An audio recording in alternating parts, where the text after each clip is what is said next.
Hello friends and welcome to Miss Debbie's STEM class.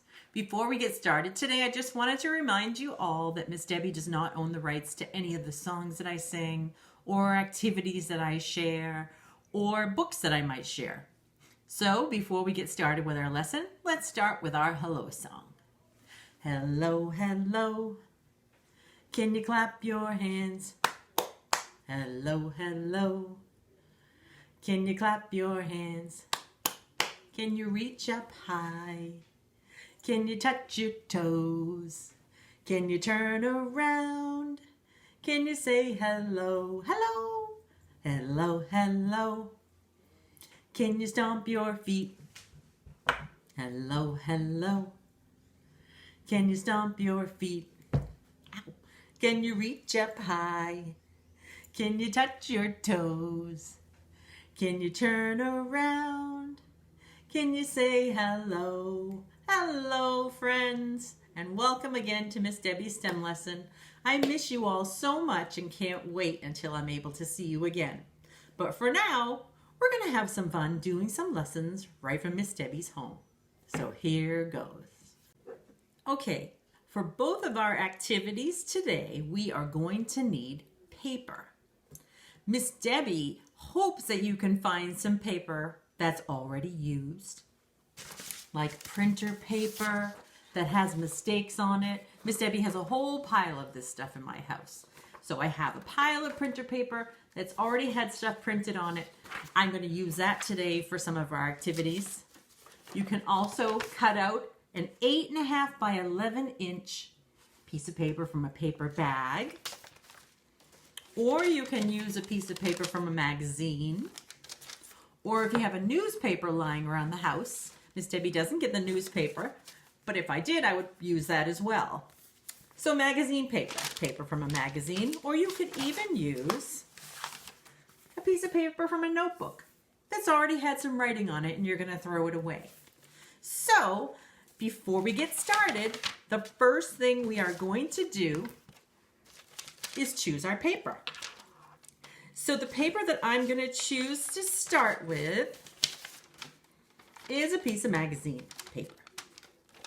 It's a little bit smaller than an 8.5 by 11 sheet of paper, but it'll do the trick. And what we're going to do is we are going to make a paper airplane. Sounds like fun, doesn't it? But making a paper airplane can be a little bit challenging, so you may need the help of an adult or a brother or a sister that can help you with this. Now, Miss Debbie's going to change the angle of her camera when I'm showing you how to fold paper, just so you can get a better look at what I am doing. But before we make our paper airplane, I wanted to throw some scientific words in there for us to learn today. When you make a paper airplane, and you throw it so that it will fly like a real airplane in the sky, you are going to need a force. And a force is basically our hand moving the plane, giving it a good push so that it can fly in the air. That's called a thrust. And a real airplane flies in the sky with the help of an engine and motors. And these engines and motors are moving super duper fast to get that airplane to fly through the air. Now, what we're relying on to get our airplane to fly super duper fast is us and our hand and the thrust or the force that we're using to move our plane through the sky.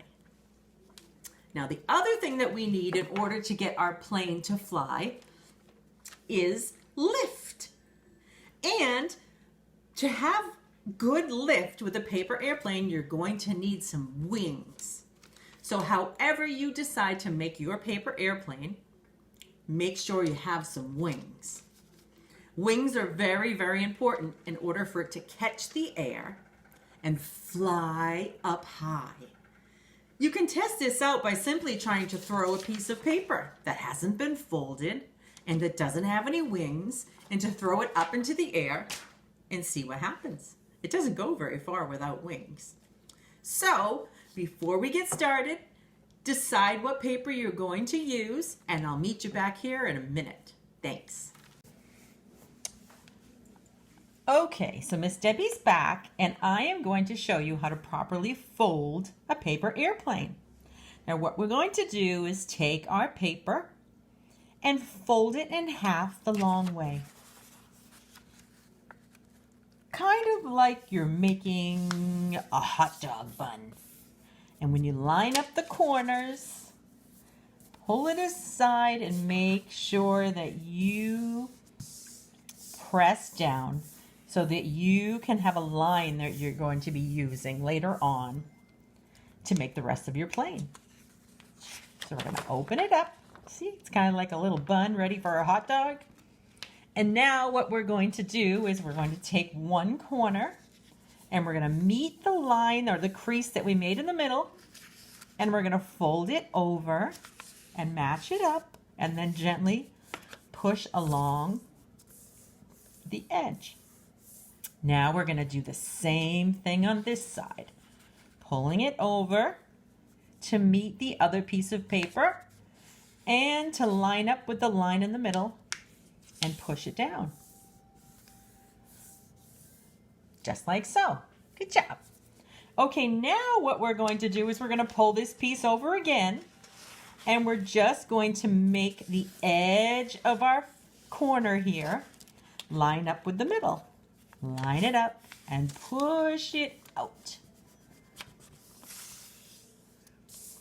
And there we go. Now we're going to do the same with this side. We're going to pull over this edge and have it meet the line in the middle and match it up with the other side of the paper airplane, and just hold down and push along the crease. Okay, it should look like this. And what we're going to do is now we're going to fold this together and push down to make sure that everything is flat. And then what we're going to do is hold our plane like so. And then we are going to pull it down a little bit to make a wing. Remember, we said we needed a wing to get some lift. So we're just going to pull one side down a little bit and make a crease. Now, the other side is always easy because you're just going to match it with what you've already done. Pull it down until it lines up with the other side and push. So everything on a paper airplane is pretty much symmetrical. That means it's the same on both sides. And here is a completed paper airplane. Okay, we're back. In our next activity, we're going to be using paper as well. What we're going to be doing is we're going to be testing the strength of different shapes of paper. And Miss Debbie has some shapes that I've already made here. This is our circle shape, which is called a cylinder. And we can make a square shape here, which is a square prism. And basically what you're going to do for a square shape is you're going to fold your paper in half, like so. And then you're going to fold it in half again and make a little crease. And folding your paper, you're going to need some tape, any kind of tape that you have to hold it together. Miss Debbie has some Scotch tape here.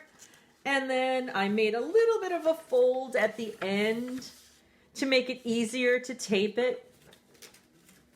And you're going to tape it at the top.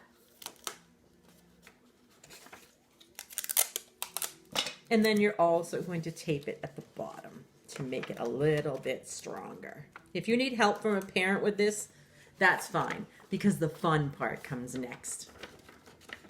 So Miss Debbie has a square prism here. And then the same thing with folding the square paper, we have a triangular prism here. And basically what you're going to do for that is the short way for your paper, you're going to fold it in about that much. So there's a little bit left here. And then you're going to fold this piece over here.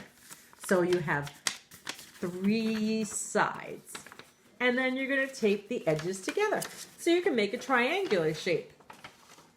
Now what we're going to do that's the most fun is we are going to test these shapes to see how strong we think a piece of paper is. And what we're going to do is we are going to put books on top of these columns that we've made. The best thing to do is find a bunch of books that are pretty much the same shape, almost chapter books, or maybe a little bit smaller books. But Miss Debbie's kids are all grown up, and I don't have a lot of books in the house. But the books that I do read to you, I have here. So I think that this might work as well. But what we're going to do is you're going to start off with a shape. I'm going to start off with my triangular prism. And you are going to ask yourself how many books you think this shape is going to hold. So I'm guessing maybe 3 before my shape crushes down. So I'm going to put this one on first. It fell. It didn't crush yet. So let me try that again. 1, 2, 3, 4, 5. Wow, this is stronger than I thought it was going to be. 6, 7. Now, it was a little bit more than what I guessed. So I made an estimate, and then I got the results by testing it out. So what you can do is on a piece of paper, you can write a little picture of the different shapes. You can make a circle, a triangle, and a square. And next to it, you can write the number or a tally mark as to how many books that shape would hold. So Miss Debbie wants you to try out all the shapes and let me know which shape held the most books. So have fun with these activities, and I will be back. Before we end our STEM lesson today, there are many videos online on YouTube about recycling for kids to enjoy. There's recycling books online on YouTube for read aloud stories that you can enjoy as well. There's so many, it was hard for Miss Debbie to choose one particular book for you to read, but there were a couple cute videos. Sesame Street has a video. It's called Murray Visits a Recycling Center, and that is part of Murray Had a Little Lamb series. There's also a clip from Sesame Street on where does paper come from. Curious George has a great video. Curious George Learns to Recycle. So if you have time and you want to spend some time with the kids learning about recycling, because that's what we did today, using some old paper instead of wasting new paper. If you don't have old paper and you used new paper today, that's absolutely fine. But I try to make sure that I keep stuff around the house for activities like this so that we can recycle paper and feel good about what we're doing. So I had a lot of fun with you today, and before we go, let's sing our goodbye song. It's time to wave our hands and say goodbye. Goodbye! It's time to wave our hands and say goodbye. Goodbye! We've had lots of fun, my friends, and we'll do it all again. It's time to wave our hands and say goodbye. Goodbye! Goodbye, friends. Until I see you next week, stay happy and healthy, and remember, Miss Debbie misses you. Bye!